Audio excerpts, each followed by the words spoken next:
Welcome to Ethics Center Bulletin. I'm Daksamaram, Ethics Center, Vijayawada. I'm Sudipti Vardhan, Ethics Center, Vijayawada. ముఖ్యాంశాలు. ఆస్తికత్వం అంటే దేవుని ఉనికిలో నమ్మడమే కాకుండా తనకంటే గొప్పగా అనిపించే శక్తికి దాసోహం కావడమే. నాస్తికత్వ తత్వవేత్త శ్రీ గోరా. మత బోధనలు కాదు, మనిషిని మనిషిగా చూడాలి. మనుష్యులను విడదీసే మతాలు వద్దు. కవిరాజు శ్రీ త్రిపురనేని రామస్వామి. మానవ హక్కుల ఉల్లంఘన నియంతృత్వ పోకడే. నాస్తిక కేంద్రం, విజయవాడ. ప్రాణాయామం ఒక విధమైన బ్రీదింగ్ ఎక్సర్సైజే తప్ప దానికి ఎటువంటి అద్భుత గుణాలు లేవు. డాక్టర్ సమరం. నేటి జీవన శైలి మైగ్రేన్ తలనొప్పికి కారణభూతం. వాసవ్య నర్సింగ్ హోంలో ఆన్లైన్ ఆరోగ్య సదస్సు.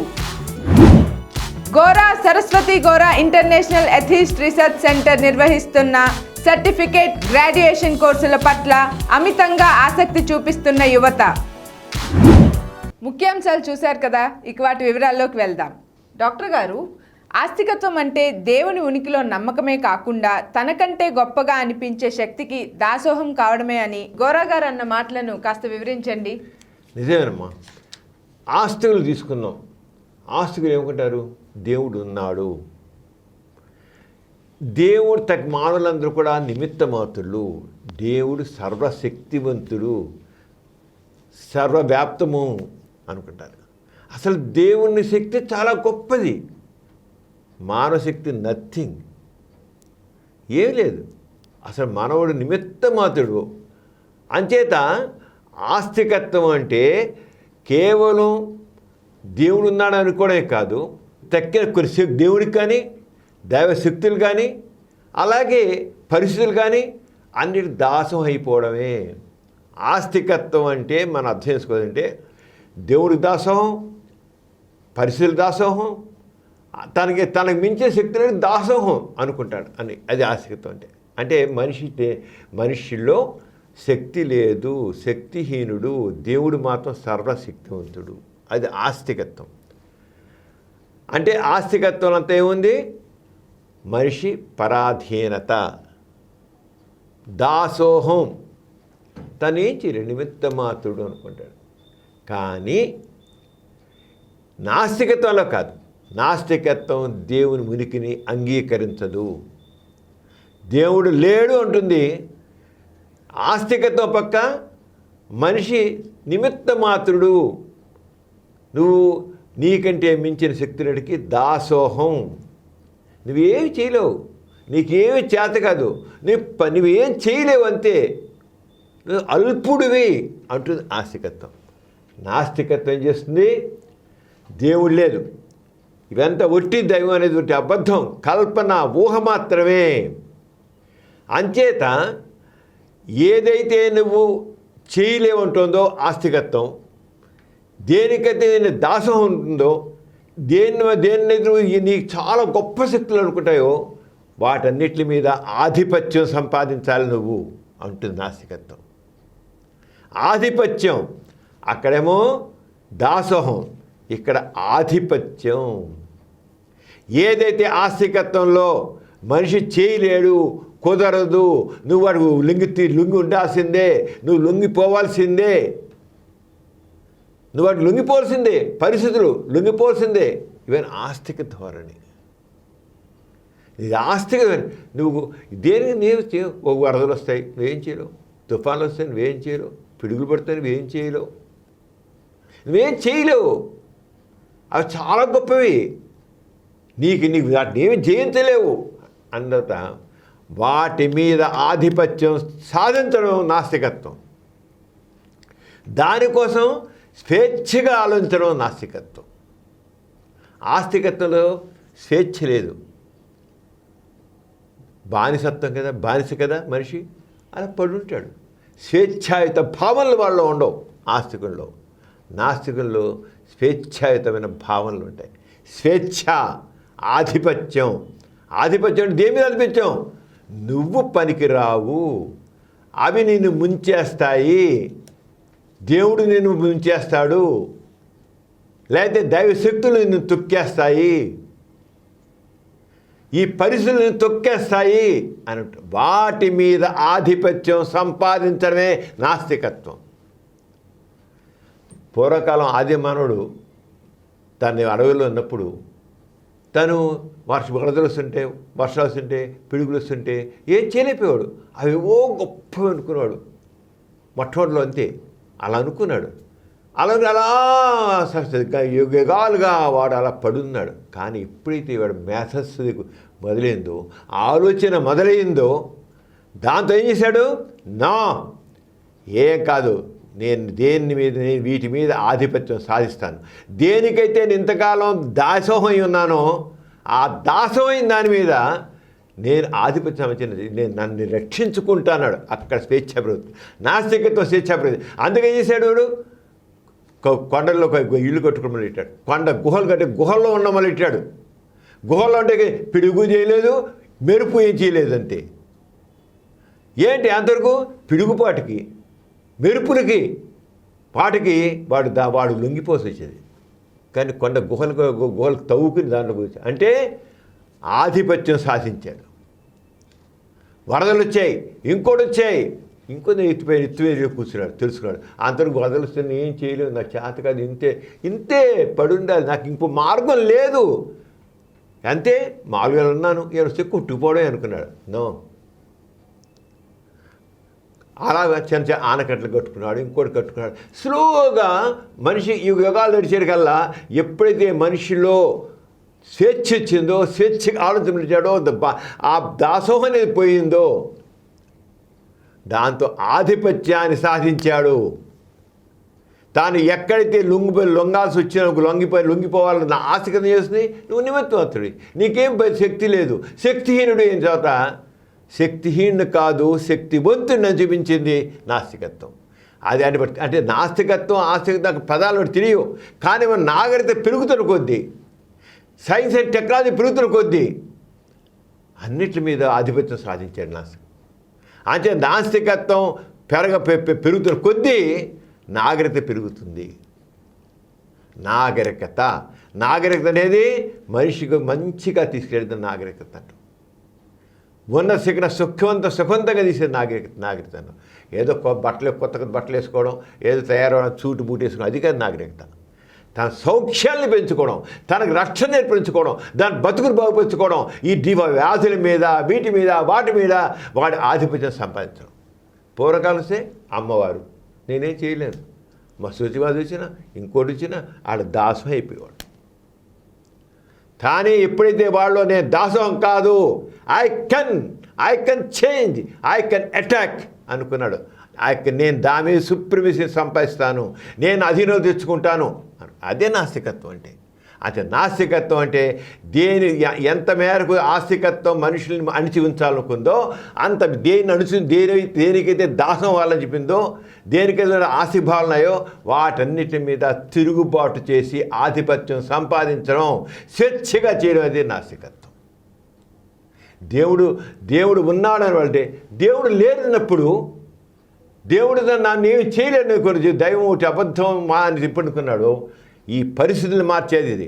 అంచేత ఆస్తికత్వం అంటే ఒక దేవుడే కాదు, ఈ బానిస ప్రవృత్తి ఎందులో ఉన్నాయి పరిస్థితులు అంటారు. ఈ పరిస్థితులు మనం ఏం మార్చలేం.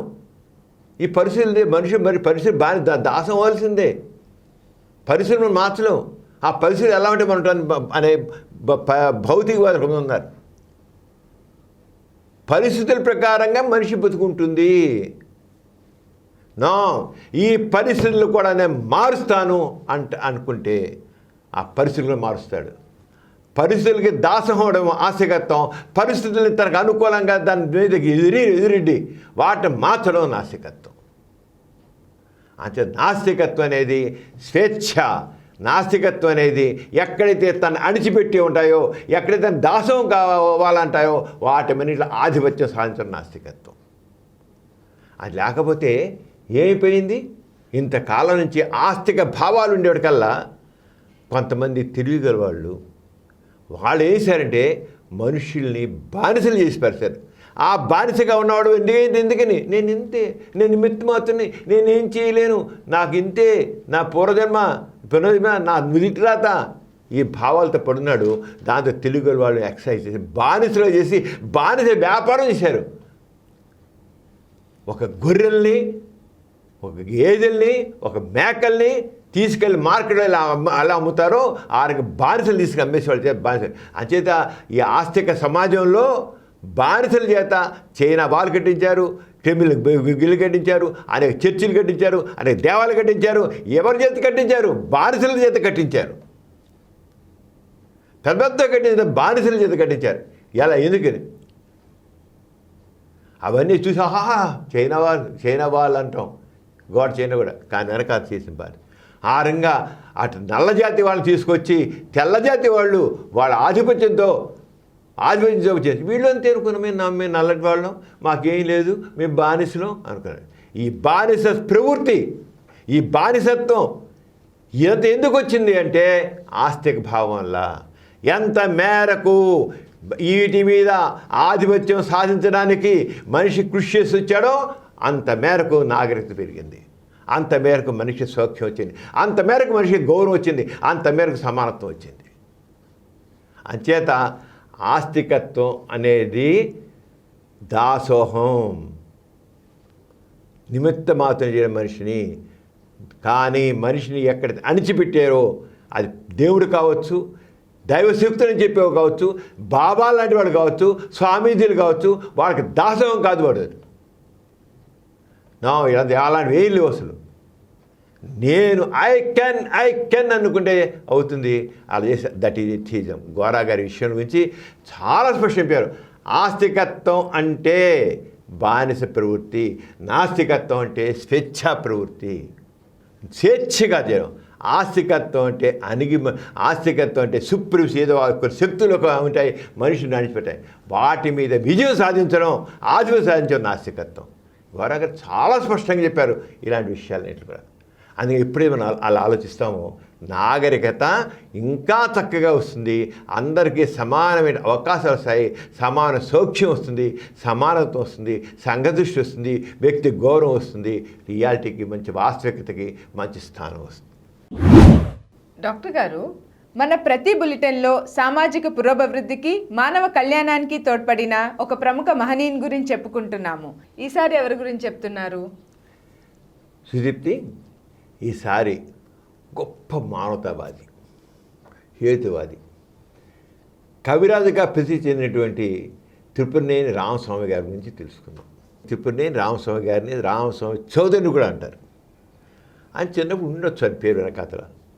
కానీ ఎప్పుడైతే ఆయన ఒక హేతువాది మారిపోయారో ఆ చౌదరి కులాన్ని గుర్తి తెలియజేసే చౌదరిని తీసి పక్కన పారేశారు. ఆయన ఒక మంచి కవి, రచయిత, సంఘ సంస్కర్త, హేతువాది. ఆయన చాలా ఇది మన ఆయన ఎంత విప్లవాత్మక భావాలు అంటే ఎంత విప్లవం తీసుకొచ్చాడు ఆంధ్రప్రదేశ్లో. విప్లవం అంటే ఉన్న దాంట్లోంచి ఉన్న వ్యవస్థని కూకటి బేడతో పెగిలించి బయటపారాడు. విప్లవం అంటే అంతే, ఏదో అరవడం విప్లవం కాదు, ఉన్న వ్యవస్థలో సమూలమైన మార్పు తీసుకురావడం విప్లవం. ఆ మార్పు తీసుకొచ్చాడు త్రిపురనేని రామస్వామి గారు. ఆయన ఆ గుడివాడ దగ్గర ఉన్న అంగళూరు అనే చోట ఆయన పుట్టారు. జనవరి 15, 1887లో ఆయన అక్కడ జన్మించారు. 1887 సంవత్సరంలో. అంతేకాదు హేతువాదం, మానవతావాదం, తెలుగు కవిత్వం, సాహిత్య లోపలికి మొట్టమొదటిసారి ప్రవేశపెట్టిన వ్యక్తి. సాహిత్యంలో హేతువాదం గురించి, మానవతావాదం గురించి గొప్పగా చెప్పిన వ్యక్తి ఆయనే. అందరూ పేర్కొంటారు. తెలుగు సాహిత్యంలో మానవతావాదాన్ని, సాహిత్యంలో హేతువాదాన్ని చూపించే వ్యక్తి. హేతువాదం అంటే ప్రశ్నించే గుణం, పరిశీలించే గుణం, పరీక్షించే గుణాన్ని ప్రవేశపెట్టిన వ్యక్తి సాహిత్యం ద్వారా అన్నమాట. ఆయన కృష్ణా జిల్లా అంగళూరులో గ్రామంలో ఒక రైతు కుటుంబంలో జన్మించారు. తర్వాత పుట్టిన తర్వాత ఆయన చిన్నప్పటి నుంచే అప్పుడు రాజా రామ్మోహన్ రాయ్, ఈశ్వజన్ విద్యాసాగరు, తర్వాత దయానంద్ సరస్వతి ఇలాంటి గొప్ప సంఘ సంస్కృతి ఉన్నారు కదా, వాళ్ళందరి యొక్క ప్రభావం మీద ఉంది. చిన్నప్పుడే రాజా రామ్మోహన్ రాయ్ ఆయన ప్రభావం చేశాడు. అలాగే ఈశ్వజన్ విద్యాసాగర్, దయానంద్ సరస్వతి అందరూ కూడా ఆయన ఒక సంఘ సంస్కర్తగా అవడం. ఆయనతో అలాగే ఆయన 1900 ఆయన దాదాపు ఆయనకి 21వ సంవత్సరం 23వ సంవత్సరంలో ఆ వయసులో ఆయన మెట్రికులేషన్ పాస్ అయ్యాడు. మెట్రికులేషన్ పాస్ అయితే ఆ సంవత్సరం ఆ పాస్ అయినది ఆ 22 ఏళ్ళు 23 ఏళ్ళ వయసులోనే ఆయన పల్నాటి యుద్ధము వాటిని ఆధారం చేసుకుని అలా కురుక్షేత్ర సంగ్రామం పల్నాడు యుద్ధం అని ఇలాంటివి నాటికలు రాశాడు అన్నమాట. చాలా ప్రసిద్ధి అది రాసినవి నేను. ఆయన ఆ చిన్న వయసులోనే 23-24 ఏళ్ళ వయసులో అవధానం చేశాడు. అష్టావధానం, శతావధానం అంటారే అలాగా అష్టావధానం చేశాడు చిన్న వయసులో. అంటే ఆయనలో ఎంత ధారణాశక్తి ఉంది, ఎంత మేధావిధనం ఉంది అని మనకు అర్థమవుతుందన్నమాట. చిన్నతనంలో చేశాడన్నమాట. ఆయన తర్వాత ఇంగ్లాండ్ వెళ్ళారు, అక్కడేమో బారిస్టర్ చదివారు. బారిస్టర్గా వచ్చి ఇండియా తిరిగి వచ్చి న్యాయవాది వృత్తిలో జాయిన్ అయ్యారు. తెనాల్లో న్యాయవాది ప్రారంభించారు. ఇంగ్లాండ్ ఉన్నప్పుడే అనిబిసెంట్ హోమ్ రూల్ యాజిటేషన్ మొదలెట్టింది. ఆ హోమ్ రూల్ ప్రభావితై ఆయన అక్కడుండగానే ఇంగ్లాండ్లో ఉండగానే ఇండియాలో అనిబిసెంట్ ప్రారంభించిన హోమ్ రూల్కి చక్కని అండ కావాలి, సపోర్ట్ కావాలి అని చెప్పి అందరినీ ఎంతమంది ప్రభావితం చేసిన వ్యక్తి అన్నమాట. అంటే ఒక దేశం గురించి, జాతి గురించి, స్వాతంత్ర్యం గురించి ఆ రంగా తపన ఉన్న వ్యక్తి చిన్నప్పటి నుంచి. ముఖ్యంగా ఆయన ప్రసంగాల సంఘ సంస్కరణ మీద, స్మృతులు అంటే వేదాల దగ్గర స్మృతులు వినుంటాయి కదా, అలాగే పురాణాలు, వాటి మీద చాలా రచనలు చేశారు. ఆయన రకరకాల రచనలు చేశారు. అలాగే మతం వల్ల కుల వ్యవస్థ మీద ఆయన తిరుగుబాటు చేశాడు. ఏమిటి కులాలు, మనుషుల మధ్య ఈ అంతరాలు ఏమిటి అని కుల వ్యవస్థ మీద, సామాజిక అన్యాయాలు, సమాజంలో ఒకరి వివక్షత చూపించేదాని మీద, సామాజిక అన్యాయాల మీద ఆయన చాలా ఉద్యమాలు ప్రవహించారు. అలాగే ఆయన ఈ పెళ్ళిళ్ళ విషయంలో కూడా ఈ పురోహితులు ఆ చేసే తతంగాలు వీటన్నిటి కాకుండా ఆయన చేసంటే పెళ్ళి ఈ సంస్కృత మంత్రాలు ఏమైనా ఎవరికి తెలియదు. అంచేత ఈయన పెళ్ళి వేరే పెళ్ళి భాష తెలుగు భాషలోనే పెళ్ళి అంటే ఏమిటి, ఆ పెళ్ళికి మంత్రాలు ఏంటి, ఆ మంత్రాలు అర్థమయ్యేది మంచి అంత పెళ్లి సంజానం చేసి ఆయన ఎందుకు ఒక అగ్ర కులస్తుల యొక్క ఆధిపత్యం ఎందుకు ఉండాలి, ఎందుకు పురోహితులు ఉండాలి, ఆ కులస్తులే ఎందుకు పురోహితులే ఉండాలి, తక్కువ చేయకూడదా, వాళ్ళు చేయాలా, ఒకదానికి ఎందుకు దాన్ని ప్రాధాన్యత ఇవ్వాలి, ఒకే ఒక కులానికి ప్రాధాన్యత ఎందుకు ఇవ్వాలి, తక్కువ ఇవ్వకూడదా, తక్కువ అడుకున్నాడు ఒక దళితుడు సంస్కృతం చదవకూడదా, దళితుడు కులం పెళ్ళి చేయకూడదా, ఆ సంస్కృతి శ్లోక దళితుడు చదవకూడదా అని చెప్పి ఏం చేశాడంటే ఆయన కొంతమంది పురోహితులు తయారు చేశాడు ఇతర కులాల్లో. అప్పుడు అదే కమ్మ పురోహితులు, ఈ పురోహితుల నుంచి చాలా తయారయ్యారు. వాళ్ళతో వందలాది వివాహాలు చేయించాడు. That is revolution. వందలాది ఆయన దగ్గరుండి చేసి సంవత్సరం శ్లోకాల్లో బ్రాహ్మణుడు లేడు, పురోహితుడు లేడు, తక్కిన కులాల చేత వాళ్ళ పురోహితు పెళ్లి చేశారు. అంటే పెళ్లి మంత్రాలు కూడా ఆయన అంతా తెలుగు అర్థం చేశారు. అంటే అసలు ఒక సుప్రిమసీ, మనిషిని అణిచివేసి వాళ్ళే చేయాలి అంటే ఒక డిస్క్రిమినేషన్ని ఆయన జరిగించారు. చాలా గ్రేట్నెస్ అన్నమాట అది. అలాగే ఆయన ఎన్నో రకాల సాహిత్య పుస్తకాలు చేశారు. ఆయన పెద్ద సాహిత్యవేత్తగా తీసుకోవచ్చు. ఆయన సాహిత్యవేత్త అయిన అసలు ఆయన పెద్దలను మేలుకొల్పే హేతుభావాలు వ్యక్తపరచడానికి సాహిత్య రచనలు సాధారణంగా సాహిత్యాన్ని తీసిన పెద్దలను మేలుకొల్పే సాహిత్యం. ఆయన రాసి సూత పురాణం, శంభుకు వధ, సూతాసుర గీతాలు, ధూర్త భగవద్గీత, రాణా ప్రతాప్. ఈ రాణా ప్రతాప్ రచన రాస్తే అది చాలా మొదట్లో ఆపేశారు. కొండవీటి పతనం, కుప్పుస్వామి శతకం, గోపాలరాయ శతకం, పల్నాటి పౌరుషం, వివాది అని రంగా అనేకమైన రచనలు చేశారు. రచనల ద్వారా ఆయన ఒక సంఘ సంస్కరణ చేశారు. ఆయన రాసిన దాంట్లో అది అప్పటికే ఎప్పుడు బాగా ప్రచారం ఉందంటే ఆయన ప్రసిద్ధ గేయం ఒక ప్రసిద్ధమైన గేయం ఒక భాగం చెప్తాను నీకు. వీరగంధము తెచ్చినారము వీరుడెవడో తెలుపుడి పూసిపోదుము మెడనబైతుము పూలదండలు భక్తితో. అని మనుషుల్లో వీరత్వాన్ని, మనుషుల్లో శౌర్యాన్ని, మనుషుల్లో సాహసాన్ని పెంచడానికి ఆయన ఇలాంటి కవిత రాశారు. వీరగంధము తెచ్చినాము, వీరుడెవడో తెలుపుడి, పూసిపోదుము మెడను వైతుము పూల దండలు భక్తితో. అది చాలా పాపులర్. అలాగే మానవ సేవే మాధవ సేవ అంటూ ఆయన మలమలమాడు పొట్ట తెగమాసిన బట్ట కలంత పెట్టగా విలవల ఏడ్చుతున్న నిరుపేదకు జాలిని చూపకుండా నొత్తుల పడిపోయి జీవరహితం బగు బొమ్మకు నిండు వాకిళ్ళ. ఒక పక్క తిండి లేకుండా మలమల పాడుతుంటే వాడిని పట్టించుకోకుండా ఏమీ లేకుండా రాళ్ళు రప్పలకు ఒక పెద్ద దేవాలయాలు కట్టేయడమా? పక్కన తిండి లేకుండా ఉన్న వాడిని పట్టించుకోవా? ఏమిటి ఇది? ఇదా మానవత్వం అని అలా కవితల్లో ఎలాగన. అలాగే ఆయన మా మతం గొప్పదంటే మా మతం గొప్పదని వాదులాడే మతాలను ఈసరిస్తూ ఒకరు వేదమే భగవద్గీతమనుటంచు ఉపన్యసించు, ఇంకొకడు బైబిలే భగవద్గీతమనుటంచును వక్కణించును, వేరొకండు మా ఖురాను భగవద్గీతమంటు వాదులాడు. నీ తెగమకలేల పెట్టెదవు తెలపకరాదే నిజంబు నీశ్వరా.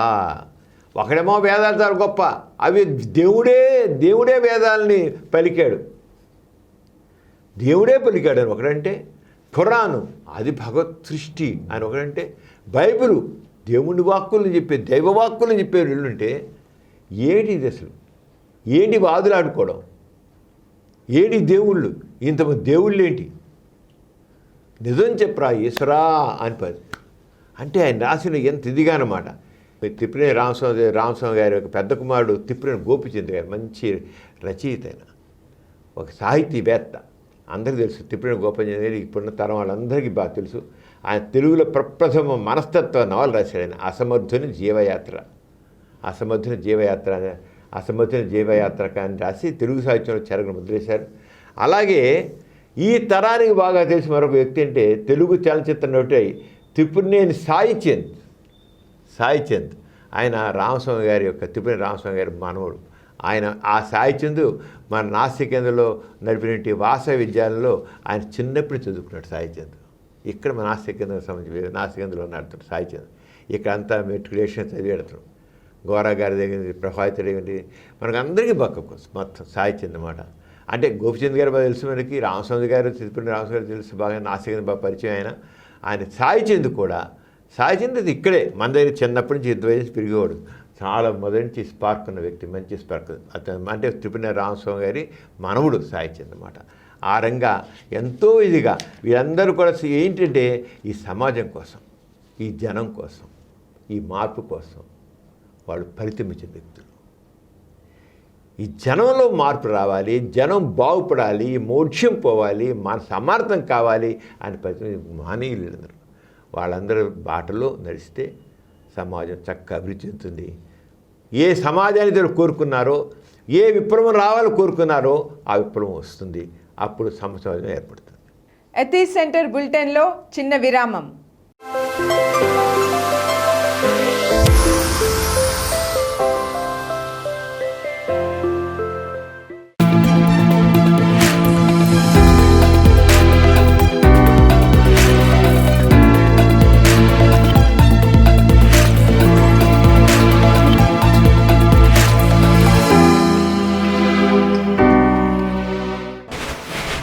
మానవుని జిజ్ఞాస ప్రారంభమైన దగ్గర నుంచి విజ్ఞానం పెరిగింది. దీన్నే మనం సైన్స్ అంటాం.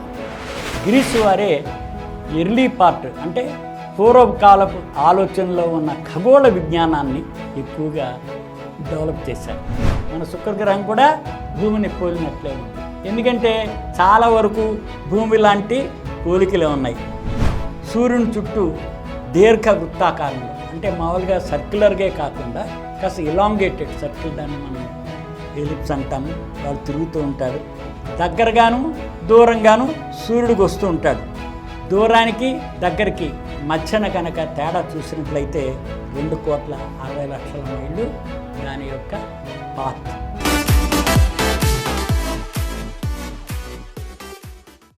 ఎథీస్ సెంటర్ బులెటిన్కి తిరిగి స్వాగతం. డాక్టర్ గారు, మానవ హక్కుల ఉల్లంఘన నియంతృత్వ పోకడే కదా, దాని గురించి వివరించండి. నిజమేనమ్మా, మానవ హక్కులు ఉల్లంఘన, హ్యూమన్ రైట్స్ని వైలేట్ చేయడం మనం రోజు చూస్తున్నాం. హ్యూమన్ రైట్స్ వైలేషన్, ఈ ఉల్లంఘన నియంత్రణ పోకడే. మానవ హక్కులని నేషనల్ మొత్తం ఇంటర్నేషనల్గా అన్ని దేశాలు యాక్సెప్ట్ చేశాయి. ప్రజాస్వామికంలో మానవ హక్కులకి చెప్పలేంత బాధ్యత, ఇంపార్టెన్స్ ఉంది. చాలా ఉంది మానవ హక్కు ప్రజాస్వామికంలో. ప్రతి వాడికి స్వేచ్ఛ ఉంది, మా భావ ప్రకటన స్వేచ్ఛ, దాని మనసులో భావాలు చెప్పిన స్వేచ్ఛ ఉంది. తను తను తెలిసి చెప్పడానికి, ఏదైనా కాదని తప్పంటే క్రిటిసైజ్ చేయడానికి, మార్చడానికి స్వేచ్ఛ ఉంది మనిషికి. భావ ప్రకటన స్వేచ్ఛ, ఆచరించిన స్వేచ్ఛ ఉంది, మానవ హక్కులు ఇవి. కానీ ఆడు గొడుక్కి అణిచివేస్తున్నారు. ఎవరికైతే ఒక అధికారంలో ఉన్న వాళ్ళకి నచ్చకపోతే వాడిని కేసులు పెట్టడం, వాడిని అణిచివేయడం, అది మానవ హక్కుల ఉల్లంఘన. ఇది చాలా ఘోరమైంది. ఏమిటి అసలు మానవ హక్కులు? హ్యూమన్ రైట్స్ ఏమో తెగ అంటుంటారు. ఏమిటో హ్యూమన్ రైట్స్ అని తెలుసుకోండి. నిజంగా హ్యూమన్ రైట్స్ ప్రతి ఒక్కరికి తెలియాలి. ప్రతి ఒక్కడికి ఈ హ్యూమన్ రైట్స్ అనేది మనిషి పుట్టుక నుంచి మరణించే వరకు, మరణం వరకు, పుట్టుకని జనం నుంచి మరణం వరకు హ్యూమన్ రైట్స్. జనం నుంచి మరణం వరకు, ఆ జనం నుంచి మరణం వరకు అంటే ఏ రకంగా ఏమిటి అని తెలుసుకున్నాం. ఈ మానవ హక్కులు దేనికి రక్షిస్తాయంటే హ్యూమన్ డిగ్నిటీ, మనిషి గౌరవం. ప్రతి వ్యక్తి గౌరవంగా బతకాలి, గౌరవం కావాలి, ప్రతి వ్యక్తి గౌరవం కావాలి. గౌరవాన్ని ఇవ్వాల్సిన బాధ్యత ఉంది.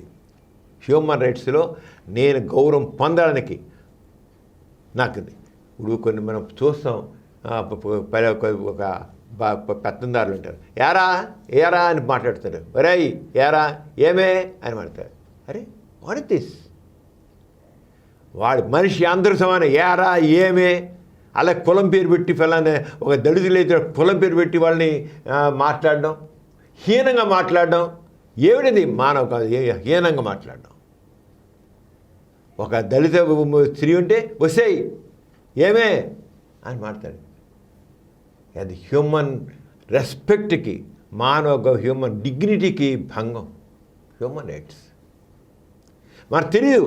మనం ఏమనుకుంటే మన ఇంతే కవులు ఇలాగే, మన జాతి ఇలాగమంది, మనం ఇలాగమన్నా కనిపిస్తారు. నో, ఎవడైనా పిలిస్తే హ్యూమన్ రైట్స్ ప్రకారంగా మనం తప్పకుండా వాళ్ళు పనిష్ చేయడానికి అవకాశం ఉంది. అంచేత హ్యూమన్ రైట్స్ దేన్ని రక్షిస్తాయంటే హ్యూమన్ డిగ్నిటీని, గౌరవాన్ని, మనిషి గౌరవాన్ని రక్షిస్తాయి. అలాగే ఇంకోటి ఈక్వాలిటీ, సమానత్వం.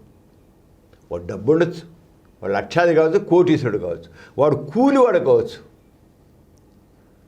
కానీ అందరూ సమానమైన గౌరవం కావాలి, సమానత్వం కావాలి. సమానత్వం. ఎక్కడో ఒక రైలు ఎక్కాడు, లేదా బస్సు ఎక్కాడు, లేదా హోటల్కి వెళ్ళాడు, ఒక డబ్బున్నాడు కూర్చున్నాడు, ఇంకొచ్చి ఎదురుగా బలం కూర్చున్నాడు. ఎరా ఏమనుకున్నావు ఇక్కడ కూర్చున్నావు, నేను ఎవరిని అనుకున్నావు అన్నాడుకో, హ్యూమన్ రైట్స్ ఉల్లంఘన. సమానత్వం అది పబ్లిక్, అందరికీ ఉంది. ఒక హోటల్కి వెళ్ళాడు, ఒక పార్కులోకి వెళ్ళాడు, కూర్చున్నాడు. వాడు పార్కులో వాడు బలం ఎవడు కూర్చున్నాడు, ఎదురుకు వచ్చి వాడు పిల్ల పక్కన నుంచి కూర్చున్నాడు. ఏమనుకో నువ్వు? All are equal. Human rights all are equal. అంచేత ఆ సమానత్వాన్ని హ్యూమన్ రైట్స్ ఉంటాయి. అలాగే ప్రతి వ్యక్తికి విలువ ఉంటుంది, ఆ విలువను రక్షించాలి. ఒక రిక్షా కార్మికుడు కావచ్చు, ఒక ఆటో వాడు కావచ్చు, ఒక కూలివాడు కావచ్చు, లేకపోతే మరొకడు కావచ్చు, వాడికి విలువ ఉంది. వాడు విలువ లేని వాడి కింద లెక్క కట్టి వాడిని నీచంగా చూస్తే మాత్రం పనికిరాదు. అంచేత హ్యూమన్ రైట్స్ ప్రతి ఒక్క వ్యక్తి యొక్క విలువలని రక్షిస్తుంది, డిగ్నిటీని రక్షిస్తుంది, ఈక్వాలిటీని రక్షిస్తుంది, ఆ వాల్యూస్ విలువను రక్షిస్తుంది. అలాగే స్వేచ్ఛ, భావ ప్రకటన స్వేచ్ఛ, పత్రికా స్వేచ్ఛ, సభా స్వాతంత్ర్యం. నువ్వు నీ భావాన్ని స్పష్టంగా చెప్పడానికి స్వేచ్ఛ ఉంది. Human rights. నీకు ఇష్టం, నీకు నచ్చపోతే నచ్చలేదు, ఎందుకు నచ్చలో చెప్పడానికి స్వేచ్ఛ ఉంది. నో, నువ్వు క్రిటిసైజ్ చేయడానికి అవకాశం లేదు అని తొక్కేస్తే మనం ఈరోజున అనుక్షణం చూస్తున్నాం. అనుక్షణం ఈ హ్యూమన్ రైట్స్ ప్రకారం ఎంత ఉల్లంఘన జరుగుతుంది. ప్రతిరోజు, ప్రతి గంట, ప్రతి నిమిషం ఇప్పుడు హ్యూమన్ రైట్స్ ఉల్లంఘన జరుగుతుంది. ఇది నియంత్రిత పోకడా. ఇవన్నీ మనం చెప్పుకున్నామే, వీటన్నిటికి ఉల్లంఘన నియంత్రిత పోకడ. నియంత్రిత పోకడ ఏంటి? వాడు ఒక నియంత్రింటాడు, వాడు ఏం చెప్తే అదే జరగాలి. వాడికి ఎవరు ఎదురు చెప్పడానికి లేదు. ప్రజాస్వామికులు అలా కాదు. ఇవాళ ఒకటి అధికారంలో ఉంటాడు, ఇంకోటి వస్తాడు దీనికి అధికారంలోకి. ఎప్పుడు వీడే కాదే. అంచేత నియంతృత్వం అనేది పనికిరాదు, ప్రజాస్వామ్య పద్ధతిలో కావాలి. అంచేత వీటి తీసుకున్నట్టయితే, హ్యూమన్ రైట్స్ తీసుకున్నట్టయితే, మానవ హక్కులు తీసుకున్నట్టయితే లిబర్టీ, స్వేచ్ఛ ఉంది. అలాగే స్లేవరీ, బానిసత్వం, పడుండడం. అంచేత ఫ్రీడమ్ ఫ్రమ్ ది స్లేవరీ, బానిస సంఖ్యల్ని తెంచుకుని బయటపడడానికి ప్రతివర్షం వెట్టి చాకరీ చేస్తారు. మీ నాన్న నా దగ్గర 1,00,000 రూపాయలు తీసుకున్నాడు రా, మీ నాన్న చచ్చిపోయాడు, ఆ 1,00,000 రూపాయలు తీర్చలేదు రా, వడ్డీతో కలిసి 10 లక్షలు అయింది, నా దగ్గర పనిచేయి. ఎంత వెట్టి చాకరీ ఉంది భయంకరంగా పల్లెటూళ్ళలో. ఈ పెట్టి బుర్జువాలు, ఈ పెత్తందారులు తరతరాలుగా వాళ్ళు ఎవడో ఒక తాత తీసుకున్న డబ్బుకి వడ్డీలు కట్టి వాడు తీర్చబోతే వాడి కింద బానిసగా చేయించుకున్నారే. ఎంతకాలం వాడు వెట్టి చాకరీ చేస్తాడు వాడు? ఎంతమంది ఉన్నారు ఈ రకంగా హ్యూమన్ రైట్స్ ఎగిరిస్టానికి. భావప్రకటన స్వేచ్ఛ కాలి, నచ్చిన వృత్తి చేయడానికి హక్కుంది. నువ్వు నీ కలం దళితుడురా, నువ్వు ఆ పనే చేయాలి. చెప్పులే కొట్టాలి, చచ్చిన గేదెల్ని తీసుకెళ్ళి కోసి చర్మం తీయాలిరా అంటే నేను చదువుకుంటా, నేను డాక్టర్ అవుతా, నేను లాయర్ అవుతా అంటే లేదురా, నువ్వు అవడానికి వీల్లేదు. నువ్వు చచ్చిన గేదెల్ని కోసి ఆడ మాంసం తినాలి, ఆ చర్మాన్ని వెలిసి వాడిని కుట్టి వాటిని చేసి చెప్పులు కుట్టి మా చెప్పులు ఇవ్వాలరా అంటాడు వాడు. ఈ రోజుకు అలాంటి పరిస్థితులు పల్లెటూళ్ళు ఉన్నాయి. ఇది ఎంత ఇన్హ్యూమన్ బీయింగ్, ఇది హ్యూమన్ రైట్స్ ఉల్లంఘన. ఏదో చెప్పాలి, ఒక విషయాన్ని స్పష్టం చెప్తే, నక్షత్రం చెప్తే వాడిని తీసుకెళ్ళి నాకు కొట్టడం, లేదా లాకపిల్ల పారడం, వాడిని రకరకాల హింసలు పెట్టడం. వాడు ఎవడైనా కావచ్చు, వాడు డాక్టర్ కావచ్చు, లేదా యాక్టర్ కావచ్చు, వాడు కావచ్చు ఒకరి మామూలుడు కావచ్చు, ఎవడైనా ఎక్కడైనా సరే మానవ హక్కుల రక్షణ ఉల్లంఘన జరిగితే దానికి అందుకే సమాన హక్కులు ఈ రంగా కావాలి. అంతే ఈ రంగా మానవ హక్కులు అంటే civil rights, political rights, socio economic rights, అలాగే ఈ రంగా రకరకాలుగా రైట్స్ ఉన్నాయి. హక్కులు, రకరకాల హక్కులు ఉన్నాయి మానవుడికి. వీటన్నిటికి రక్షణ చెయ్యాలి. అంచేత అలాగే ఓటు వేయాల్సింటే ఓటు వేయనివరే. ఇప్పుడు పల్లెటూళ్ళు ఓటేస్తే ఆ ఊళ్ళో పెత్తందారు చెప్తారాయ్ నువ్వు ఈ పార్టీకి ఓటు వేయాలరా, అలా వేయాలి. వేయకపోతే వాడిని కొడతారు, చంపుతారు కూడా. ఏమిటిది? మానవ హక్కుల ఉల్లంఘన కదా. అంచేత మానవ హక్కుల పరిరక్షణ ప్రతి ఒక్క వ్యక్తి అధ్యయనం. ఇది పెత్తందారి తనం పనికిరాదు, నియంత్రణ రాజ్యం కాదు, ఇది ప్రజాస్వామికము. ప్రతి దేశంలో కూడా హ్యూమన్ రైట్స్ ఉంది. అంచేత నాస్తికులు అన్న వాళ్ళందరూ కూడా హ్యూమన్ రైట్స్కి కట్టుబడి ఉంటారు. ఎందుకంటే హ్యూమన్ డిగ్నిటీ, మనిషికి స్వేచ్ఛ, మనిషి సమానత్వం, మనిషికి గౌరవం, మనిషికి వ్యక్తి గౌరవం అనేది నాస్తికత్వం. All atheist for human rights. అది హ్యూమన్ రైట్స్ గురించి ప్రతి వాళ్ళు ఎక్కడ తన మనసులో భావాన్ని చెప్పడానికి స్వేచ్ఛ ఎవరో ఎక్కడైనా సరే అది మాత్రం తప్పకుండా మనం తప్పకుండా చేయాల్సిందే. దానికి తప్పుంటే తప్పు చెప్పాలి, తప్పు చెప్పడానికి అవకాశం ఇవ్వాలి. అది లేకపోతే మాత్రం అది హ్యూమన్ రైట్స్ ఉల్లంఘనే. అంటే ప్రతి ఒక్కళ్ళు కూడా హ్యూమన్ రైట్స్ గురించి తెలుసుకోవాలి, హ్యూమన్ రైట్స్ పరిరక్షణకు కృషి చేయాలి. ప్రాణాయామం అద్భుతమని, దీన్ని పాటించడం ద్వారా ఎన్నో రోగాలు తగ్గుతాయని కొందరు గొప్పలు చెప్తారు. ఈ విషయమై మీరేమంటారు సమరం గారు? సుదీప్తి, నువ్వు అన్నమాట 100% కరెక్ట్. ప్రాణాయామం చాలా గొప్పదని, అద్భుతమని గొప్పలు పూతుంటారు, గొప్పలు చెబుతుంటారు. చాలా అద్భుతమైందని ఏ మాత్రం. ఓ బ్రీదింగ్స్ ఎక్సర్సైజ్ ఏందో అంతే. ఆ బ్రీదింగ్ ఎక్సర్సైజ్కి చాలా బిల్డప్ ఇచ్చేసారు ప్రాణాయామం పేరు. ప్రాణాయామం ఈ సింపుల్ బ్రీదింగ్ ఎక్సర్సైజ్. అంటే ఊపిరి తీసుకుని ఊపిరి శ్వాసకోశాన్ని చక్కగా హెల్దీగా మార్చుకోవడం అన్నమాట. అంతే. చక్కగా గాలి తీసుకోగలగడం, ఊపిరి శ్వాసకోశాన్ని ఆరోగ్యించడం, అది చేయాలి. దీనికి మాత్రం ఇప్పుడు నేను చెప్తాను ఇప్పుడు ఎంత బిల్డప్ ఇచ్చారో. అంటే ప్రతిదాని ఆస్తికత్వంలో ప్రతిదానికి చిన్నదానికి కూడా ఎంతో బిల్డప్ ఇచ్చేస్తారు, మహత్యాలు అంటగట్టేస్తారు. ఈ ఆస్తికత్వంలో ప్రతిదానికి ఓ ఏదేదో ఆపాదించేస్తారు. Simple breathing exercise. నిండుగా అని గాలి పిలిచి అని పిలవడంలో ఏంటిది అది చేసేమో చక్కగా మంచి శరీరంలోకి ఊపిరి గాలి ఎడుతుంది, శరీరంలోకి ప్రాణవాయువు ఎడుతుంది, మనిషి కొద్దిగా హెల్తీగా ఉంటాడు. అదే అవసరం బ్రీదింగ్ ఎక్సర్సైజ్. ఫిజియోథెరపిస్టులు చక్కగా చెప్తారు బ్రీదింగ్ ఎక్సర్సైజ్ ఎలా చేయాలి అంతే. కానీ ఆ బ్రీదింగ్ ఎక్సర్సైజ్కి ఎన్ని గొప్ప లాభాలు ఇస్తారంటే దాని పేరు అంటే ప్రాణాయామం. బ్రీదింగ్ ఎక్సర్సైజ్కి పెద్ద పేరు అంటే ప్రాణాయామం. అంతకన్నా సరే ఏదో పేరు పెట్టారు. ఇంకా చెప్పుకుందాం చూడు వాళ్ళు చేసింది ఎలా ఉంటున్నది. ప్రాణం అంటే ప్రాణవాయువుని అదుపులోకి తెచ్చుకోవడం అని అర్థం. ప్రాణవాయు అంటే ప్రాణం అదుపులో తెచ్చుకుని ప్రాణవాయువు తీసుకుని వదిలిపెట్టడం అని. ప్రాణాయామం చేయడానికి దానికి ఏం చేయాలంటే బ్రీదింగ్ ఎక్సర్సైజ్ శుభ్రం కూర్చొని అలాగే కంఫర్ట్గా కూర్చొని బ్రీదింగ్ ఎక్సర్సైజ్ చేయొచ్చు. కుర్చీలోనో బల్ల మీద అప్పుడు కూర్చొని చక్కగా చేయొచ్చు.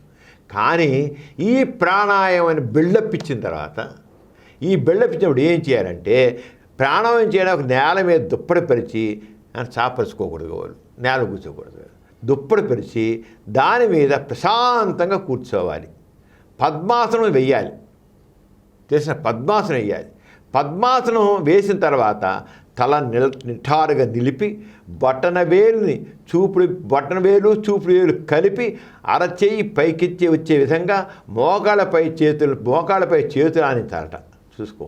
అలా పొజిషన్లో 1 నిమిషం పాటు ప్రశాంతంగా కూర్చొని ప్రాణాయామం ప్రారంభించాలట. మన ముక్కుకు 2 రంధ్రాలు ఉంటాయి. ఉండేది ఇక్కడే. మన ముక్కు 2 రంధ్రాలు ఉంటాయి. కనుక ఎడమ ముక్కు చంద్రగ్రహంతోనూ ఎడమ ముక్కు కదా ఈ రంధ్రం అండి. ఈ అంతా కలిసి లోటుకి వెళ్ళి 1 రంధ్రం అవుతుంది. ఎడమ ముక్కు చంద్రగ్రహంతో అంటే చంద్రుడితో అనమాట. కుడి ముక్కు సూర్యగ్రహంతో సంబంధం కలిగి ఉంటాయట. కుడి చేతితో ఎడమ ముక్కును మూయడానికి ఉంగరం వేలుని, కుడి ముక్కు మూయడానికి బట్టన వేలు ఉపయోగించాలట.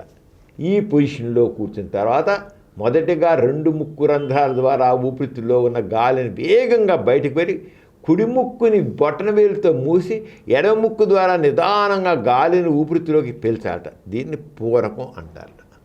ఎంత బిల్డప్ వచ్చి చూటికి. అలా పీల్చిన తర్వాత ఎడమ ముక్కును ఉంగరం వేలుతో మూసి కుడి ముక్కు ద్వారా గాలి పీల్చడానికి ఎంత సమయం పట్టిందో అంతకు రెట్టింపు సమయంలో నిదానంగా గాలిని బయటికి వదలాలట. దీన్ని రేచకం అంటారట. ఎన్ని పేరు పెట్టి చూడు. గాలి పీల్చడానికి ఎన్ని పేరు పెట్టారు చూడు. అంటే ఇలా చేసిన వెంటనే అదే కుడి ముక్కు ద్వారా పీల్చి మళ్ళీ గాలిని మొదలు చేసిన విధంగా పీల్చాలట. ఇలా చేయడాన్ని ప్రాణాయామం అంటారట. ప్రాణాయామంలో పూరక సమయం 1 నిమిషం అయితే రేచక సమయం 2 నిమిషాలు ఉండాలట. అంటే పూర్వం ఇంకా సరే ఇంత బాగుందా. ఇది చేయాల్సిన టెక్నిక్ ప్రాసెస్ అన్నమాట. ఇంక ప్రాసెస్కి తర్వాత ఈ ప్రాణాయామంలో ఇచ్చేది చూడండి. ఇంత అయితే బ్రీదింగ్ ఎక్సర్సైజ్, ఒట్టి బ్రీదింగ్. దానికి పై విధంగా ఎవరికి చేతైన సార్లు చేయాలట. ప్రాణాయామం చేయడం వల్ల శరీరంలోని అనవసరమైన కొవ్వు తరుగుతుందట. జ్ఞాపశక్తి పెరుగుతుందట. శరీరంలోని నాడీ వ్యవస్థ శుభ్రపడుతుందట. కడుగుతారు నీళ్ళు పోసి నాడీ వ్యవస్థ శుభ్రపడుతుందట. ఆధ్యాత్మిక చింతన శక్తి వృద్ధి చెందుతాయట. ప్రాణాయామం వల్ల రాజయోగ స్థితిని పొందగలుగుతారట. రాజయోగ స్థితి పొందగలుగుతారట. దీనివల్ల కుండలిని శక్తి మేలుకుంటుందట. అసలు కుండలి ప్రాణశక్తికి ఇడ పింగళ సుషుమ్న నాడులు ప్రధాన పాత్ర వహిస్తాయట. ఇడనాడి ఎడమ ముక్కు రంధ్రంలో ఉంటుందట. పింగళ నాడి ముక్కు రంధ్రంలో ఉంటుందట. సుషుమ్న నాడి ముక్కు రంధ్రాల కలిపి ద్వారా ఉంటుందట. దీన్నే మధ్య నాడి అని కూడా అంటారట. ఇవన్నీ ఒట్టి హంబక్కు. ఇలాంటి ఇడనాడికి తమో గుణం, చలువ చేసే గుణం ఉంటుందట.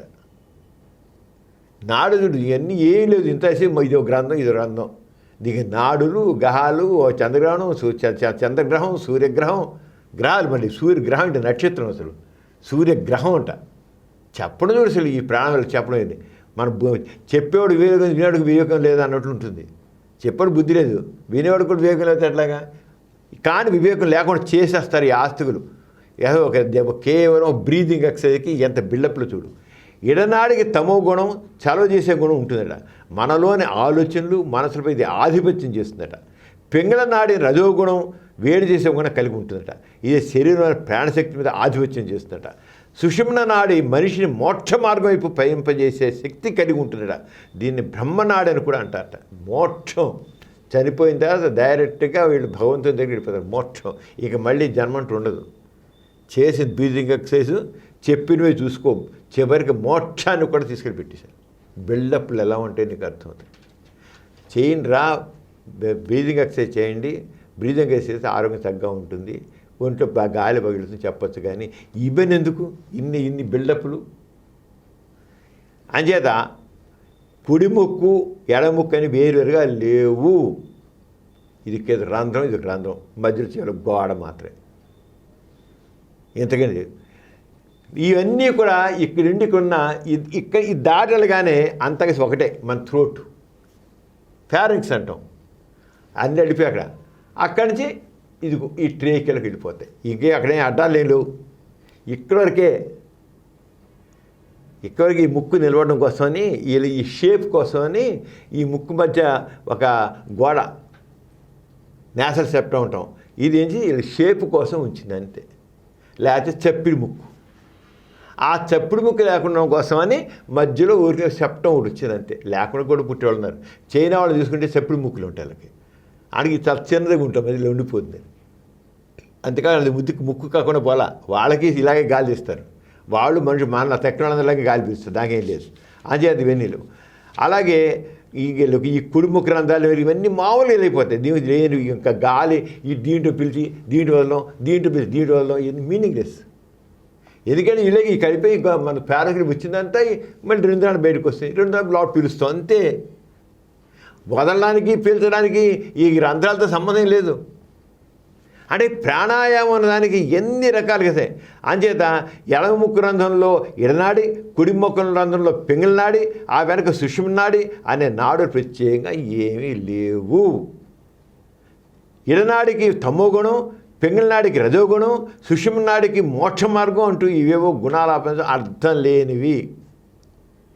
అంచేత ఇవన్నీ ఏంటంటే మా దీంట్లో చాలామంది శాస్త్రాల పేరు చెప్పి ప్రతి చిన్నదానికి మహత్యాలను అంటగట్టేసి లేకపోతే మహోన్నత గుణాలను అంటగట్టేసేసి బిల్డప్ ఇచ్చేసారు. విజ్ఞత వివేకం ఉన్నవాళ్ళు చక్కగా ఉంటారు, లేని వాళ్ళు ఆహా ఓహో అంటూ ఆహాహా పొగిడేస్తుంటారు. అంచేత విజ్ఞత కావాలి, వివేకం కావాలి, అప్పుడే సరైన మనిషి అవుతాడు. ఎథీస్ సెంటర్ బులెటిన్లో చిన్న విరామం.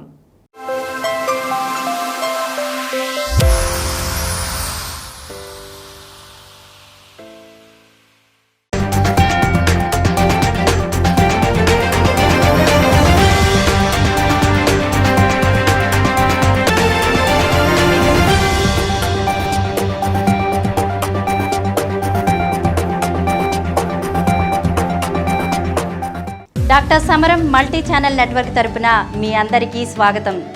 ఈ రోజు నుండి ఈ నెట్వర్క్ ద్వారా మరో క్రొత్త ఛానల్ ప్రగతి డాక్టర్ సమరం సోషల్ సైన్స్ ఛానల్ ప్రారంభమవుతుంది. ఈ ప్రగతి ఛానల్ను ముందుగా 2 కార్యక్రమాలతో ప్రారంభిస్తున్నాం. ఒకటి నమ్మకాలు, మూఢనమ్మకాలు. విశ్వం ఈ సృష్టి మూలం అంతా కూడా ఒక రకంగా లేదు. ఒకడు దేవుడు సృష్టించాడు. విశ్వం ఆవిర్భావానికి మూలం బిగ్ బ్యాంగ్ థియరీ అని చెప్తారు.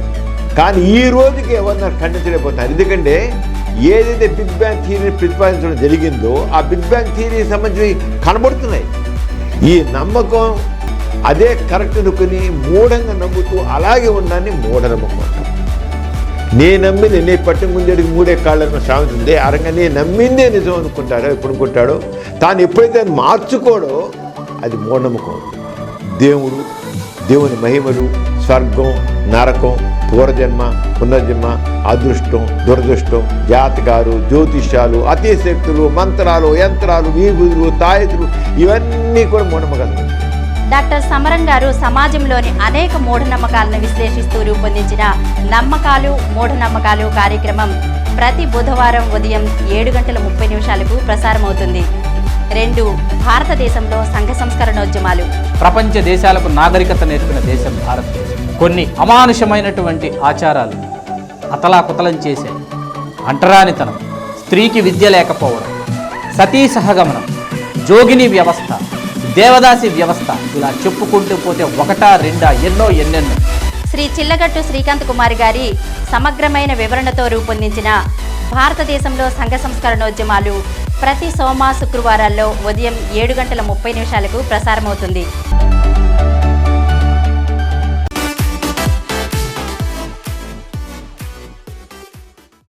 ఎథిక్స్ సెంటర్ బులెటిన్కి తిరిగి స్వాగతం. డాక్టర్ గారు, గత 15 రోజుల్లో నాస్తిక కేంద్రం వాటి అనుబంధ సంస్థల ఆధ్వర్యంలో జరిగిన కార్యక్రమాల వివరాలు చెప్పండి. శ్రీజప్తి, మన వాసన నరసింహలో ప్రతి శనివారం మా హెల్త్ ఎడ్యుకేషన్ ప్రోగ్రాం జరుపుతున్నాం. ప్రముఖుల వైద్యులు వచ్చి వారి రంగాల విషయాన్ని తెలిసి ఈ కోవిడ్-19 సందర్భంలో కూడా ఒక్క వారం కూడా గ్యాప్ ఇవ్వకుండా మనం ఈ కార్యక్రమం ఆన్లైన్లో నిర్వహిస్తూ వచ్చాం. హెల్త్ ఇప్పటికీ 20 సంవత్సరాల పైన 6 నెలలు ముగిసేయమని. ఈ హెల్త్ ఎడ్యుకేషన్ ప్రోగ్రాం ప్రతి వారం అనేది 20 సంవత్సరాల నుంచి చేస్తున్నాం. 20 సంవత్సరాల నుంచి 6 నెలలు పూర్తయ్యాయి. 20 years పైన 6 months అయినాయి.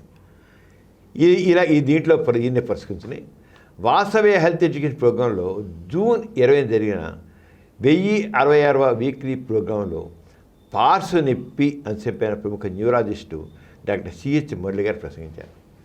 పార్శ్వ నొప్పి మనం మైగ్రేన్ కూడా అంటాం. మైగ్రేనే పార్శ్వ నొప్పి అంటారు. ఇది చిన్న పెద్ద తేడా లేదు, ఆడ మగ తేడా అందరికి వస్తుంది. కానీ ఎక్కువ మంది లేడీస్కి పార్శ్వ నొప్పి ఎక్కువ వస్తుంది. దీనికి ప్రధాన కారణం అంటే కొంత స్ట్రెస్ టెన్షన్స్ వల్ల దాని వస్తుంది. అంటే కొన్ని కారణాలు కొన్ని ఉంటాయి. ఇది నొప్పి సాధారణంగా ఎప్పుడు కొంతమందికి ఏమో 4 గంటల నుండి తగ్గిపోతుంది, కొంతమందికి ఏమో 2 రోజులు 3 రోజులు వస్తుంది. ఇది వచ్చినప్పుడు కడుపు వికారం వస్తుంది, కొంత వాంతులు అయిపోతాయి, లేదా అసలు లైట్ చూడలేకపోతారు వాళ్ళు. ఉదయం చాలా ఉదయం లేస్తూనే తలనొప్పి మీద అవుతుంది, లేస్తూనే తలపిస్తుంది. చక్కగా ఉదయం పూట సూర్యకిరణాలు ఆ కిటికీలోంచి ఇంట్లో పడితే, గదిలో పడితే ఎంత హాయిగా ఉంటుంది. ఉదయ సంధ్య ఆ లేత కిరణాలు మనుషుల్ని నులువెచ్చని కౌగిలి కలిగేలాగా అనిపించి ఎంతో హాయిని కలిగిస్తాయి. కానీ ఆ సూర్యకిరణాలు, ప్రభాత సూర్యుని కిరణాలే ఆ మైగ్రేన్ తలనొప్పి ఉన్న వాళ్ళకి చెప్పలేదు బాధ కలిస్తాయి. ఆ కిటికీలు మూసేస్తారు, లైట్ వేయనివ్వరు, సౌండ్స్ వినలేరు, చాలా బాధగా ఉంటుంది. అలా కొంతమంది కొన్ని గంటలు 4 గంటలు ఉండొచ్చు, 4 రోజులు ఉండొచ్చు, తగ్గిపోతుంది, మళ్ళీ వస్తుంది, తగ్గుతుంది, మళ్ళీ వస్తుంటుంది. ఇలాగ చాలా బాగా. కానీ మోడర్న్ ఏజ్లో రకరకాల చక్కని మందులు కూడా ఉన్నాయి. దీని గురించి ఇది ఎందుకు వస్తుంది, ఈ లక్షణాలు ఎలా ఉంటాయి, దానికి ఏం చేయాలి, వీటి గురించి డాక్టర్ మురళి గారు చాలా చక్కగా వివరించారమ్మా. దాని గురించి విషయాలు కొద్దిగా విందాం మనం. తలనొప్పి అసలు దాని గురించి తెలుసుకుందాం. నా ఓపీకి ఎవరైనా తలనొప్పితో ఒక 10 మంది పేషెంట్స్ ఇంచుమించు వచ్చారనుకోండి, 7 నుంచి 8 మందికి మైగ్రేనే ఉంటుంది. అంటే చాలా కామన్. వచ్చిన తలనొప్పుల్లో 70-80% తలనొప్పులు మైగ్రేన్ తలనొప్పులే ఉంటాయి అన్నమాట. దీనికి యూజువల్గా ఏ వయసులో మొదలవుతుంది తలనొప్పి అంటే ఏమనుకుంటాం అంటే ఈ ఫ్యామిలీ టెన్షన్స్ వల్ల 30 ఏళ్ళకి 40 ఏళ్ళకి అట్లా మొదలవుతుంది అనుకుంటాం. యూజువల్ చిన్న పిల్లల నుంచి పెద్దవాళ్ళు 30-40 ఏళ్ళ వయసు వరకు ఏ వయసులోనే ఇది రావచ్చు అనమాట. చిన్నపిల్ల తలనొప్పి ఏంటి, వాడు స్కూల్ ఎక్కొట్టడానికి వాడు ఏదో చెప్తున్నాడు అనుకుంటా, కాదు. యూజువల్గా మదర్కి, అమ్మకి తలనొప్పి ఉంటే పర్టికులర్గా చిన్న పిల్లలకి 5-6 ఏళ్ళ వయసు నుంచి కూడా తలనొప్పి వచ్చే ఛాన్స్ ఉంటుంది. వీళ్ళకి ఏం చెప్తామంటే ఒక చిన్న బుక్ మెయింటైన్ చేయమని చెప్తాం. తలనొప్పి వచ్చింది, ఎన్ని గంటలు ఉంది, ఏం టాబ్లెట్స్ వేసుకున్నారు, ఆ టైంలో మీ లక్షణాలు ఎలా ఉన్నాయి, ఆ వచ్చినప్పుడు ఆ రోజు ఏమేమి ఫుడ్స్ తిన్నారు, బయటకి ఏమైనా ఎండలో వెళ్ళారా, ఏమైనా ఆలోచన పెట్టుకున్నారా, ఏమైనా నిద్ర లేదా. మెయిన్ చాలా మందికి ఈ మధ్య చూస్తుందంటే lack of sleep most common trigger. ముందు రోజు ఒక 2-3 గంటల నిద్ర తక్కువ పోయారనుకోండి, నెక్స్ట్ డే డెఫినెట్గా వాళ్ళకి హెడేక్ వస్తుంది. నెక్స్ట్ ఫుడ్ టైంకి తినకపోవడం, అది వర్క్ కానీ ఏదైనా కానీ టైంకి ఫుడ్ 1 గంట లేట్ కానివ్వండి 2 గంటలు వాళ్ళకి హెడేక్ స్టార్ట్ అయిపోయింది. Sudeepti, Gora Saraswati Gora international atheist research centre అనేది మన నాస్తికంలో ఉంది. అసలు దానికి ఎథిస్ట్ యూనివర్సిటీగా మార్చాలని కూడా ప్రయత్నం ఉంది. కొంతకాలంలో అది కూడా మారుస్తాం. దీని ద్వారా Gora Saraswati Gora international atheist research centre ద్వారా మనం ఎథిజం మీద, ముఖ్యంగా ఎథిజం, హ్యూమనిజం వాటి మీద సర్టిఫికేట్ కోర్సెస్ కండక్ట్ చేస్తాం. బేసిక్ నాలెడ్జ్ అందరికీ ఎథిజం గురించి, హ్యూమనిజం గురించి, రేషనలిజం గురించి, స్క్రిప్టిజం గురించి, గాంధీజం గురించి రెండుకు తెలియడం కోసం సర్టిఫికేట్ కోర్సెస్ రన్ చేస్తాం. ఆ సర్టిఫికేట్ కోర్సెస్ చేసిన వాళ్ళకి సర్టిఫికేట్స్ చాలా ఇంట్రెస్టింగ్గా అయిపోతున్నారు. అలాగే graduation courses on atheism and humanism, graduation courses అన్నమాట. మన డిగ్రీ పాస్ అయిన వాళ్ళు, గ్రాడ్యుయేషన్ చేసిన వాళ్ళకి దీంట్లో మనం పెడుతాం అన్నమాట. ఆ గ్రాడ్యుయేషన్ కోర్సెస్ కూడా కండక్ట్ చేస్తున్నాం. ఇది అయిపోయాక ఫెలోషిప్ ఇస్తాం. ఏదైనా ఒక సబ్జెక్ట్ మీద ఒక థీసిస్ ఇండిపెండెంట్గా థీసిస్ చేసిన వాళ్ళకి ఫెలోషిప్ కూడా ఇస్తున్నాం అన్నమాట. ఆ రంగా చాలా ఈ విషయంలో చాలా యూత్ చాలా ఇంట్రెస్ట్ చూపిస్తున్నారు. మామూలుగా చాలామంది కోర్సులు, రకరకాల కోర్సులు చేస్తారేంటి, జాబ్ ఉపయోగపడతాయి, అలా చేస్తారు. ఇది అలా కాదు. టు ఎన్హాన్స్ అవర్ నాలెడ్జ్, మన నాలెడ్జ్ పెంచడానికి, మన తృష్ణను తీర్చ నాలెడ్జ్ ఎథిజం తెలుసుకోవాలని ఎంతో ఉంటుంది, కోరిక. దాంట్లో కొంత రకంగా సబ్జెక్ట్ మీద ఒక రకమైన కమాండ్ రావాలి నాకు అని తెలిసిన వాళ్ళందరూ కూడా చక్కగా ఈ హ్యూమనిజం కావచ్చు, ఎథిజం కావచ్చు, హ్యూమనిజం కావచ్చు, రేషనలిజం కావచ్చు, ఏదైనా సరే వీటి మీద మన కోర్సెస్ చేయడం ఉన్నాయి. దీని వచ్చే నాస్తిక కేంద్రంలో ఏంటంటే Gora Saraswati Gora international atheist research ఉంది కనుక దాంట్లో వచ్చి చూసి దాంట్లో వాళ్ళు అందరూ తెలుసుకుని దాంట్లో పార్టిసిపేట్ చేయాలని కోరుతున్నాను. రేపు జూలై 26న ఇప్పుడు కొంతమంది యూత్ చాలా చక్కగా పార్టిసిపేట్ చేసి సర్టిఫికేట్ కోర్సెస్ చేస్తారు. వాళ్ళకి జూలై 26న వాళ్ళకి సర్టిఫికేట్ కోర్సెస్ ప్రదానం చేస్తున్నాం. అలాగే నవంబర్ 15న గోరా గారి బర్త్డే సందర్భంలో దీనికి సంబంధించిన Gora Saraswati Gora international atheist centre convocation కూడా రన్ చేస్తాం. అంటే డిగ్రీ గ్రాడ్యుయేషన్ కోర్సెస్ చేస్తున్న వాళ్ళందరూ కూడా ఇవాళ ఇస్తాం. ఇది అంచేత దీంట్లో ఎక్కువ అందరూ కూడా ఇంట్రెస్ట్ గల వాళ్ళు యూత్ అనే కాదు, ఎవరు ఏ వయసు వాళ్ళైనా సరే దీంట్లో భావించి దానికి సంబంధించిన వివరాలను కూడా నా ఆశ్రయం ద్వారా అడిగి తెలుసుకోవచ్చు. సుదీప్తి, మనం రకరకాల ఛానల్స్ కండక్ట్ చేస్తాం. మనం డాక్టర్ సమరం మల్టీ ఛానల్ నెట్వర్క్ ద్వారా మనం దాదాపు 16 ఛానల్స్ రన్ చేస్తున్నాం. పాలిటిజం తెలుగు ఛానల్, పాలిటి ఇంగ్లీష్ ఛానల్, హిందీ ఛానల్, ఎథిసెంట్ ఛానల్, అలాగే సమరం డాక్టర్ సమరం అని, డాక్టర్ సమరం మీకోసం అని, అలాగే రకరకాల ఛానల్స్. అలాగే కొత్త ఛానల్స్ కూడా మనం యూత్ ఛానళ్ళు, న్యూస్ ఛానళ్ళు, కిడ్స్ ఛానళ్ళు, ఉమెన్ ఛానళ్ళు, ఇలా మనం ఆల్రెడీ మనకి ఇంతసారి చెప్పుకున్నాం. ఈ ఛానల్స్ అన్నీ కూడా రకరకాల ఛానల్స్ చేస్తున్నాం. వీటి ద్వారా అందరికీ ప్రతి ఒక్కరికి కావాల్సిన విషయాలు, ముఖ్యంగా progressive thought, to promote progressive thought, అభ్యుదయాన్ని పెంపొందించడానికి అన్ని రంగాల్లో. ఇప్పుడు సైన్స్ వర్డ్ ఉంది, మూఢనమ్మకాలు తొలగిస్తూ చక్కని సైంటిఫిక్ నాలెడ్జ్ ఇవ్వడం. యూత్ ఛానల్, యూత్ని చక్క వాళ్ళని చాలా చక్కగా తయారు చేయడం కోసం ఇన్ని రకాలుగా మనం రకరకాల ఛానల్స్ అన్నీ చేస్తున్నాం. ఇవన్నీ చూడండి, 16 యూట్యూబ్ ఛానల్స్ చరిత్రలోనే ఒక కొత్త అధ్యాయం చెప్పుకోవచ్చు. ఎందుకంటే ఇన్ని రకాలుగా ఒక రకమైన హ్యూమనిజంతో, ఎథిజంతో, ప్రోగ్రెసివ్ థాట్తో ఏవి కూడా ఇలా చేసేది. ఇంతగా టు ప్రమోట్ ప్రోగ్రెసివ్ థాట్ అన్ని రంగాల్లో, పిల్లల దగ్గర నుంచి పెద్దవాళ్ళ వరకు అన్ని రకాల మహిళలు కానీ వీళ్ళతో కానీ వాళ్ళని కాదు, చివరికి సినిమా స్టార్స్ సెల్యులాయిడ్ ఛానల్ కూడా పెడతాం. కొంతమంది సినిమా యాక్టర్స్ ఉన్నారు, హీరోయిన్లు ఉన్నారు, హీరోలు ఉన్నారు, రైటర్స్ ఉన్నారు, ప్రొడ్యూసర్స్ ఉన్నారు, డైరెక్టర్స్ ఉన్నారు. వాళ్ళందరూ కూడా చాలా ప్రోగ్రెసివ్ థాట్ ఉన్నారు, సినిమా ఫీల్డ్లో కూడా ఉన్నారు. వాళ్ళు చెబితే దాన్ని చక్కగా అర్థం చేసుకుని ముందుకు వాళ్ళకి ఫ్యాన్స్ ఉన్నారు.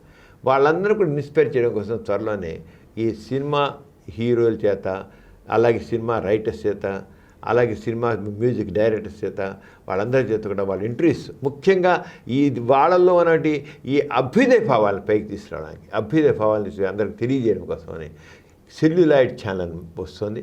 ఆ రంగా అన్ని రకాల సంబంధించిన పెడుతున్నాం. ఈ రంగం చాలా చక్కగా మనం చేస్తాం మనం. అలాగే ఈ గోరా సైన్స్ సెంటర్ ఉంది, దానిలో రకరకాల యాక్టివిటీస్ చేస్తాం. మన డిజిటల్ లైబ్రరీ ఉంది నాసికంలో, డిజిటల్ సాగ్ ఆఫ్ గోరా అనే ఎగ్జిబిషన్ ఉంది, ఫోటో ఎగ్జిబిషన్ గోరా గది.